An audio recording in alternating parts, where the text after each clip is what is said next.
Today's podcast is brought to you by Audible. Get a free audiobook download and a free 30-day trial when you go to www.audibletrial.com/teacherrecharge. Over 180,000 titles to choose from for your iPhone, Kindle, Android, or MP3 player.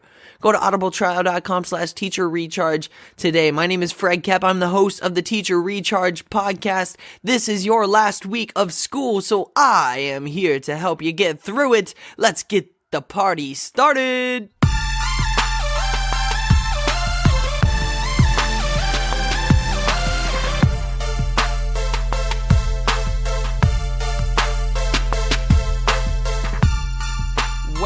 Well, what do we have here? I'll tell you what we have here. We have the last week of your first semester of the 2018-2019 school year. You have done some amazing work, and I appreciate that. I congratulate you for that. And just all the work, all the passion, all the effort, all the care that you've put into your job to get to this point is so admirable. Congratulations on an amazing semester.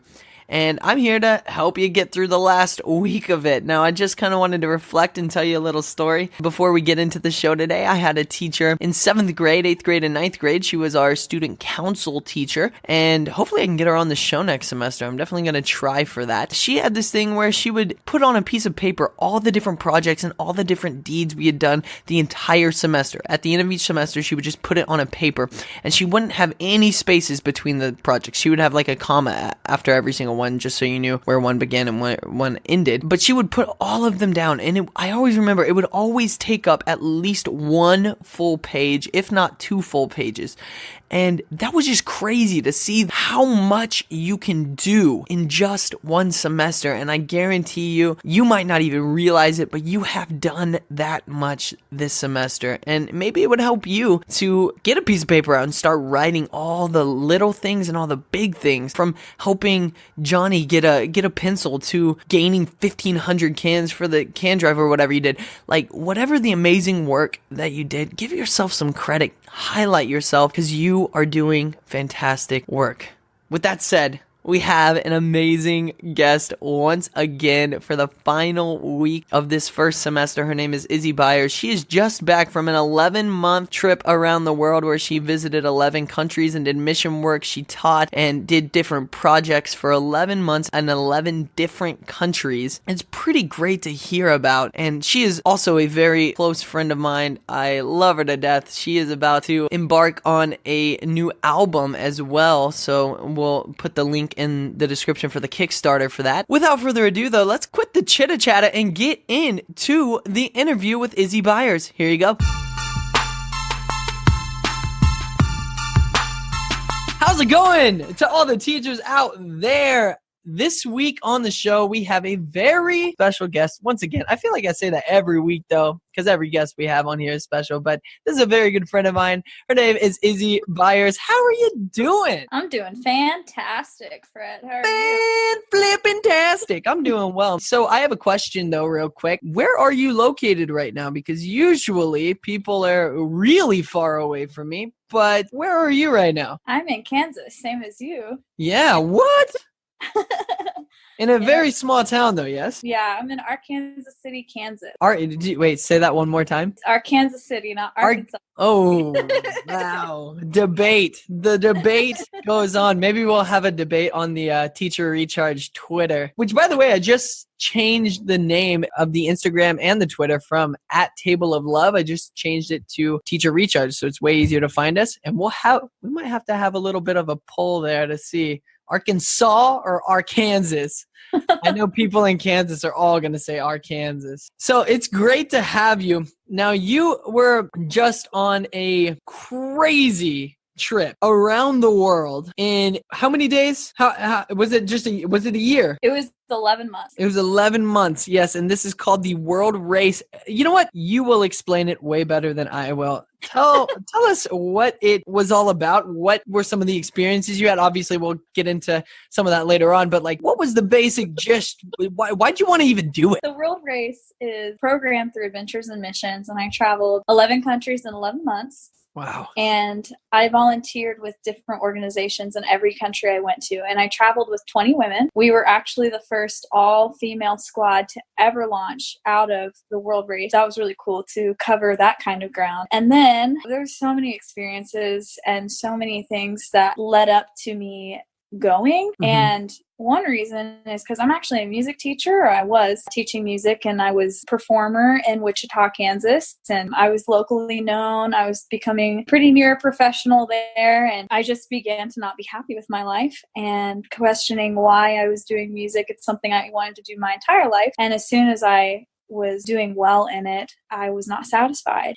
And so I just felt this hole in my life of what would my life be without music? What would my life be without teaching it? Because I don't feel adequate and there's something going on in my heart and I couldn't figure it out. So that eventually led to me feeling called to do mission work. I decided to join the world race, and along the way I actually ended up meeting musicians in every country, specifically jazz musicians, which is my forte. Yeah. After meeting jazz musicians in almost every country, it was pretty clear to me that was something that I was really passionate about, and I didn't realize how passionate I was until I left it behind.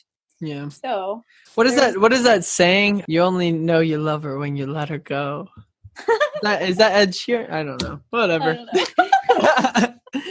But no, that's a really interesting just journey in general, and I think it really drives home the point. We've kind of talked about it as the semester has gone on, that to be able to take care and do your best work as a teacher or anything, teacher, coach. I mean, even to working at a place like, I don't know, McDonald's, you have to be able to do that to your full potential, you have to first be able to take care of yourself, actually care about yourself, and understand when you're not happy, something is probably off. Sometimes it does take us taking a step back. It's okay to take that time. And I think that's super brave of you to be able to make that kind of huge decision. Not a lot of people would be able to do that. And I really respect you for that. But real quick, so you went to 11 countries in 11 months. And I know this is going to be a really hard question for you to answer, especially on the spot. Which country was your favorite out of all of them? Beautiful. Let's go purely material wise, so beauty wise. Which one was your favorite? Okay, beauty wise, my favorite was Lesotho, Africa. We worked in a valley in the middle of the mountains. It's called Malaya, and I've never seen so many mountains, just layers of them in my life. And you could just pick a mountain and go climb it, and the entire valley was this beautiful farmland. And once it started raining, it became green and lush, and waking up to that majesty every morning was insane. Yeah. I would see okay, so the valley is super flat, it's super long and wide, and it's actually the number one place you can get struck by lightning in the world. Fun fact. Oh, wow. Yeah. Didn't know that. That's crazy. Yeah. And not only that, but you can see the lightning hitting everywhere in the valley, but you can also see the double rainbow from end to end when it stops raining. Right. And you can see both ends right in front of you. And it's literally just full of continuous beauty that you never think you would see or experience. Yeah. Wow. That led me to probably a grade school kind of question, but you said Lesotho? Lesotho. It's not Lesotho. Right. Okay, cool. I just wanted to make sure we were talking about the same place, because it is spelled the way you said it the second time, right? I'm not crazy. Wow, I never noticed. I never knew that. That is really interesting. And it's also really interesting that you would bring that up right now, because your comment about the lightning, they have soccer all over Africa, but the fact that you would bring up that tidbit of information, I don't know, life just works in really weird ways. I was watching a YouTube video. This is so random. I was watching a YouTube video yesterday, and it was about the 15 most tragic events in sports. And I believe it was in Lesotho. Yeah. I believe it was there where it was actually where the whole team died because there was a lightning strike that hit the field. Now listen to this. This is the craziness, and you can look this up. I'm not 100% sure that it was actually in Lesotho, but I know it's in Africa. So it hit the field, and the home team completely fine. The team that was visiting, every single one of them died. What? I know. Wow. Welcome to Monday. Happy Monday out there, everybody. Oh my gosh.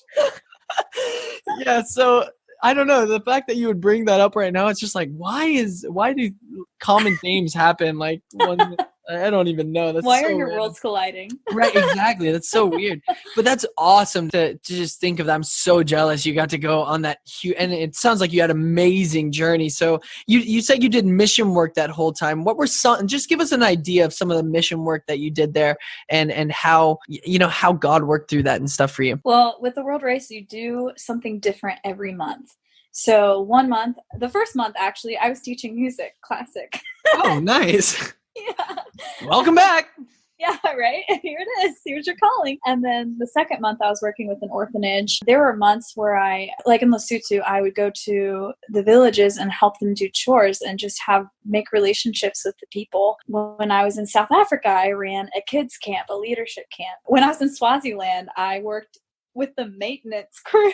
Oh, wow. So it's just all over the place. All over. And I worked with House of Prayers. I did, laying the foundation of a house. But, in other countries, it's a little different because you mix the cement by hand. Yeah. And do that kind of stuff. Lots of physical labor. I worked with an organization called Free Burma Rangers, and they're basically like American military grade people. And they help the Burmese people fight in their civil war by training them in military tactics. And they're actually on the front lines in Iraq and Sudan with American soldiers to provide aid. So they're awesome. They're incredible. Honored to work with them. Yeah, I mean, honestly, the Lord just worked through so much of it because he took my heart and it was less about me, it was more about the people I was working with. Also, the aspect of judgment, like we really feel entitled in America. And I'm not saying that's like making them feel bad or anything, but no, I get you. Saying like there's a spirit of entitlement over this place. And it causes us to look at people and judge them. Right. And sometimes even like I could do that with my kids sometimes that I was teaching. Right. And I had to realize this entitlement, like I'm actually here for them. I'm not here for me. Right. I say all day, well, I signed up for this and raised the money, blah, blah, blah. I'm actually not here for me. And just because I'm American doesn't mean I'm entitled to things. And it's really easy to think that way, as terrible as that sounds, because when you go places, like you're a rock star, you're a foreigner, you stand out. And it was just so humbling to get to serve these people and serve alongside these people and to get to love children. I actually didn't love little children as much before I left. And by the end, I fell in love with little children. Yeah. And, I think the Lord just really softened my heart and broke it down to where I could see what he was doing through the little mundane things that I thought were really stupid. He actually showed me that those little mundane things are actually what's building this world, what's building his kingdom, what's also building these children's lives. So me just stopping and giving them a compliment, or me just stopping and like hugging them during the day, like that will change their life. Right. It seems so small and so stupid. And like picking up sticks for a ministry, that seems so stupid, but it's in the grand scheme of things, like it actually saved them hours of hard manual labor, Right. Yeah.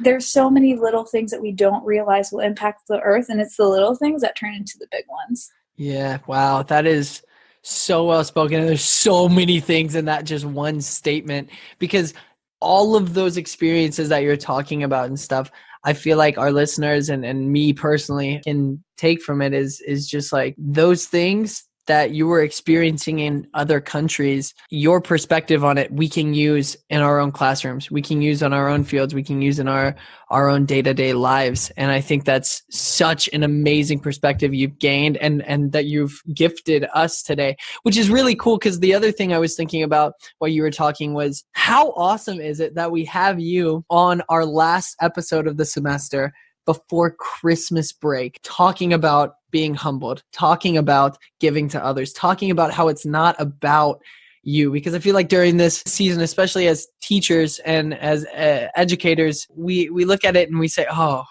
I finally get a break.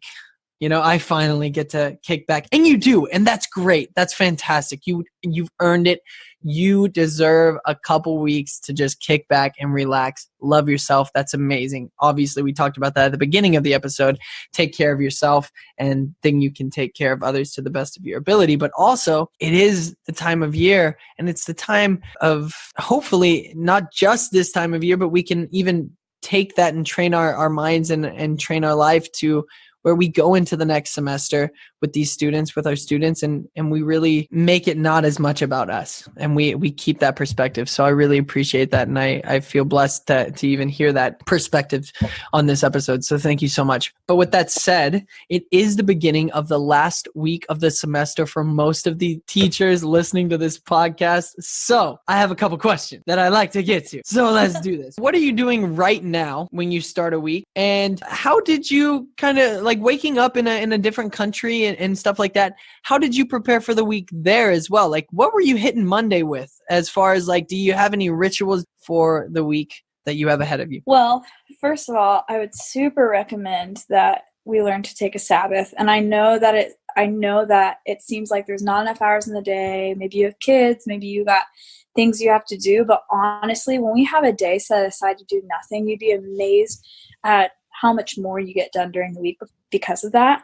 Mm-hmm. I think that would be the first thing. And the second thing too, I'm actually having a harder time implementing these things since I got back to America. But the second thing is definitely sitting in silence and connecting with yourself spiritually, connecting with the Lord, just connecting in those things. Because honestly, when we have this epidemic pervading our culture that we don't hear our own need.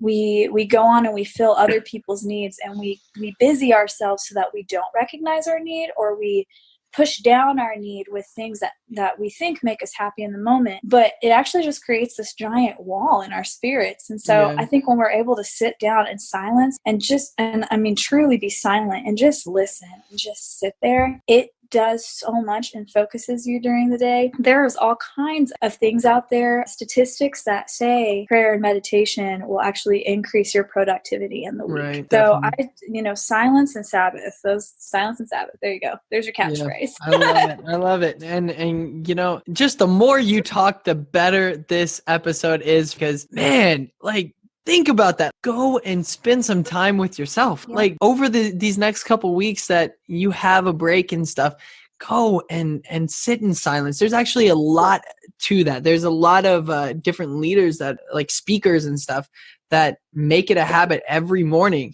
They'll read some content, but they always talk about how meditation and really just having a moment in the day to kind of recharge yourself. I said the word recharge. That's the name of the show. But but how that is so important. I mean, it could even be like 10, 15 minutes. I was using an app. I'm not sponsored by them, but Headspace. Have you heard of Headspace? Mm-mm. Okay, so Headspace is a meditation app, and it's actually, meditation is like this art form, right? So it's this thing that there's ways to do it where it makes you that much more refreshed. It makes you that much more in touch, and you can get better at it over time. It's just like me trying to be a better, coach or better soccer player. Like, I need practice. I need to practice because sitting in silence, like you mentioned, is not the easiest thing in the world to do. It is something where it takes vulnerability. It takes the ability to kind of turn off your brain. And that's something that over time can get better and better. And as it gets better and better, it gets better and better for you. And it can really help to recharge you before you go to class, before you go to school, before you take on the day. So maybe over the next couple of weeks, take 10, 15 minutes. I know the first week of Headspace, or first 2 weeks are free, no strings attached or anything. I'm, like I said, this is not an advertisement. I promise. I'm not actually sponsored by these people, but I did it, and it was really amazing. It was super, super good. Next question that I wanted to ask, we're actually almost at the break here, believe it or not. I mean, the banter is on. I love it. But what is something that you do in teaching others and instructing that maybe other people could learn from? What is something you are doing that makes you, you? Like, when I go into a space, I realize that I am that child's influence for many years to come. For the rest of that kid's life, they will think of me in a certain setting, especially because I'm a music teacher. When they go out and they're playing an instrument, if they had a negative experience with me, they're going to tie me with their negative experiences. If they have a positive experience with me, they're going to tie me to that positive experience that they had in playing music. And so one day, if they are pretty successful in it, they'll be like, oh yeah, I had the best teacher. Yeah. We all have that swag. We all have that opportunity. And I just go in thinking about that. And sometimes it involves me deviating from my plan just to make a relationship with that child, like a good, fun, healthy one, Sometimes it means that we pause for a lesson for 10 minutes just to laugh so hard and talk about Star Wars. Yeah. Sometimes it means that I sit there and let them just cry while I talk to them. Sometimes and for me, like I have the unique opportunity because I mostly do one-on-one when I teach private lessons, but I have had moments and spaces where I have big groups, and sometimes with those big groups, even maybe they need a moment to just like let all their energy loose and just get crazy for a second or whatever they need. Maybe they need a break. I'm just like, I either overplan or I underplan. I never really have it in between. Yeah. Right. Because when I overplan, it always doesn't work. And then when I underplan, it's like, shoot, well, I guess I could have done more, but at least now I can like make space for the things that I need, that for what they need, because ultimately, like where their headspace is where they're going to be able to function well if I recognize that. Exactly. So even that can can make you a different influence for them. It can make them think of you as a different teacher. It makes them respect you too, and they feel respected. So I guess like just remember, like you actually have such a beautiful opportunity. Don't look at it as scary. Look at it as beautiful, because you have the chance to change a child's life for good, and you have a chance to be implanted in their memory and for them to like have just such sweet memories of you. So those are the things that I kind of think of. Yeah. Awesome. Well, we are going to take a real quick break. Thank you, sponsor, and we will be right back.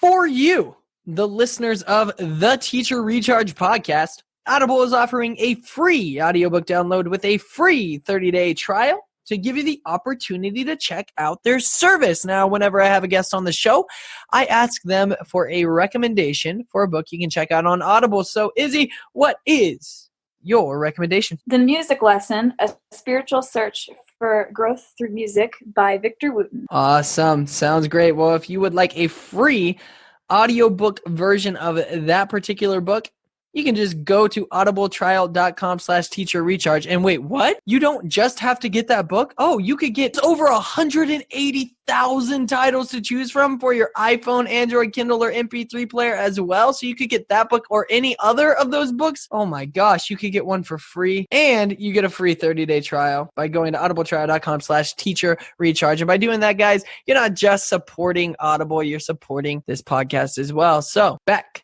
to the show.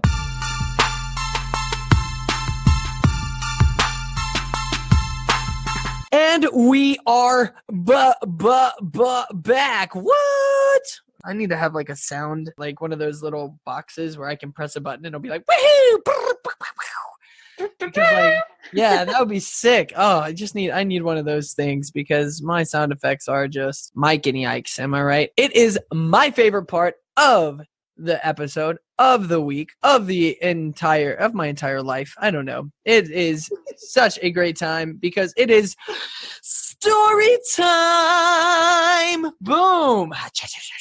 It's story time. This is a moment of the show where I just give the floor to my guests. They tell us a story. Now, this story could be happy. It could be sad. It could be motivational. It could be whatever they want. So, Izzy, what is your story? Well, I came in thinking of teacher stories for y'all.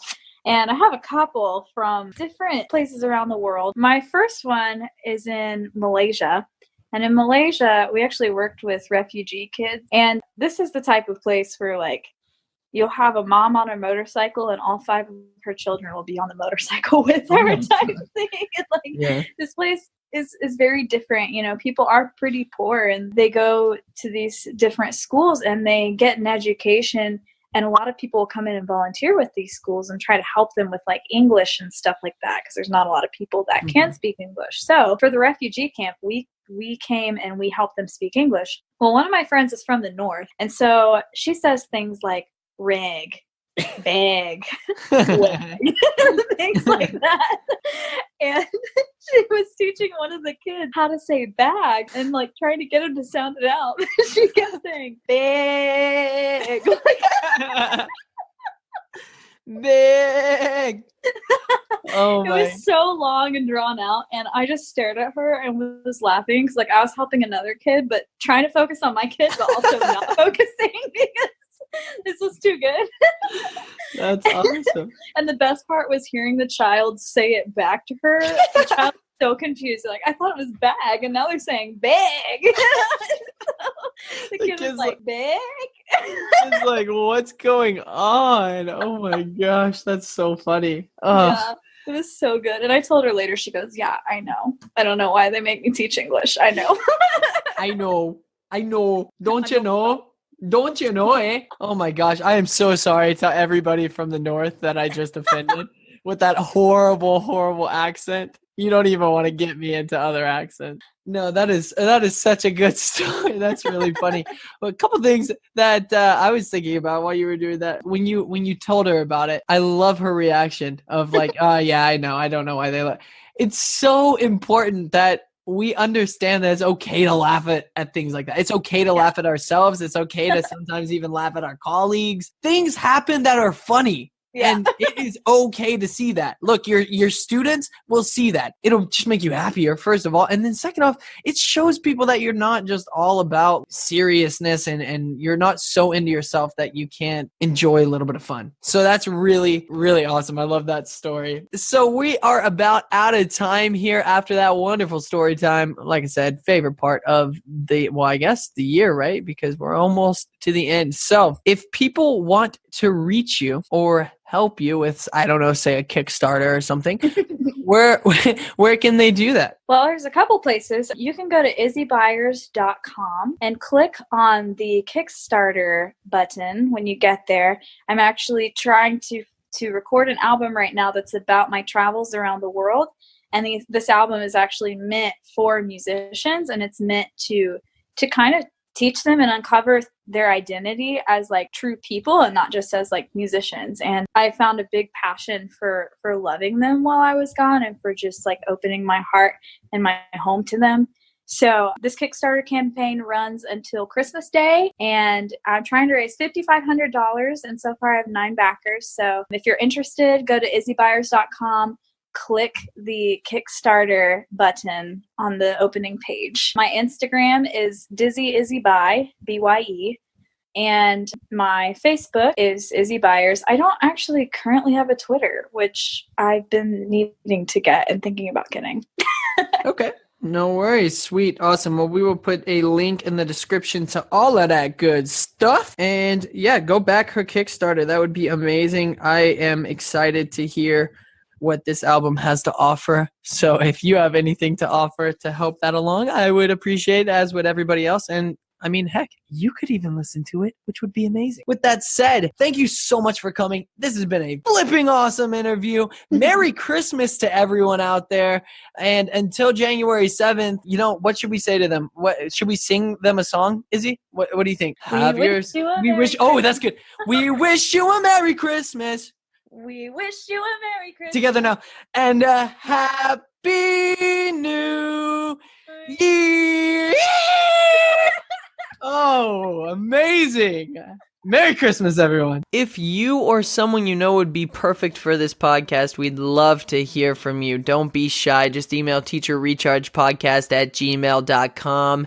And if you want to give us a Christmas present, we wouldn't mind that either. You could just leave us a rating and or review on iTunes, Stitcher, Spotify, Google Play, Player FM, wherever you're listening to this podcast. If you could just leave us a positive rating or review, it would really mean the world. Also, we'd just love to hear from you. So that would be great. As mentioned at the end of that last episode, we are taking a slight break in the action till January 7th. That is when the kids go back to school from winter break here in Wichita. So we'll go ahead and take a break until that moment in time. We have a wonderful lineup of guests though for next semester, and that's all because of the support from you guys. We got to over 1,000 listens this year, which is amazing for a first semester podcast. So I am forever grateful for that. Some people that are coming on next semester you can look forward to is Mitchell Meehan, who is an amazing educator, sixth grade teacher in Chicago, Illinois. We have Joel Hawbaker, who teaches history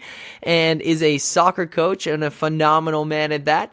We also have Dr. Mark Bartel, who is the conductor of the Friends University Singing Quakers here in Wichita, Kansas. He is a living legend. Excited to bring him on. We also have the My Life Online guys, Dave and Blake. A fantastic lineup, all made possible by you. I am so blessed and so humbled to have you listening to this show. If you could tell 10 friends about it, and we can just go into 2019 with even more positive vibes, even more strategy, and just start to build a community of teachers that help each other and serve each other and help each other get better. Now go out there, have a wonderful week, and make a difference in your students' lives. Every day you have an opportunity. Take the opportunity today. All right, bye.